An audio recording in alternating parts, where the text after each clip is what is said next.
সম্মানিত দর্শক শ্রোতা, মেয়ের অনুরোধে আজকের খাওয়ার একটা ভিডিও করতে আমি বাধ্য হলাম। প্রথমত আমি ফ্লোরে বসে খাইতে পছন্দ করি। এরপরে বিশাল আকৃতির একটা প্লেট দেখছেন, কারণ বড় প্লেট ছাড়া আমি খেতে পারি না। আমার শাশুড়ি কিছুদিন আগে এসেছিল, আমাকে এই প্লেটটি কিনে দিয়ে গেছে যে হাফিজ বড় প্লেট ছাড়া খেতে পারে না, আমি ওকে এটা গিফট করলাম। এরপরে আমার স্ত্রী চিংড়ি মাছ দিয়ে শাক ভাজি করেছে, খুব ভারী টেস্টি, সবসময় স্বাদ জিহ্বায় লেগে থাকে।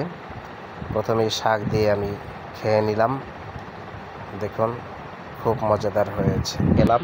এরপরে দেখেন মুরগি রান্না করেছে সে, তার রান্না, হাতের রান্না সব সময় মজাদার হয়। সে আমাকে গোস্ত দিতেছে। প্রথমেই দেখেন এক টুকরা কলিজা দিল, তারপরে কী দেয় দেখি, একটু ওয়েট করি, পা দিল, তারপরে কী দিতেছে একটু দেখি আমি, একটু ওয়েট। এই দেখেন 2 টুকরা গোস্ত দিল, আরও কী যেন দিচ্ছে,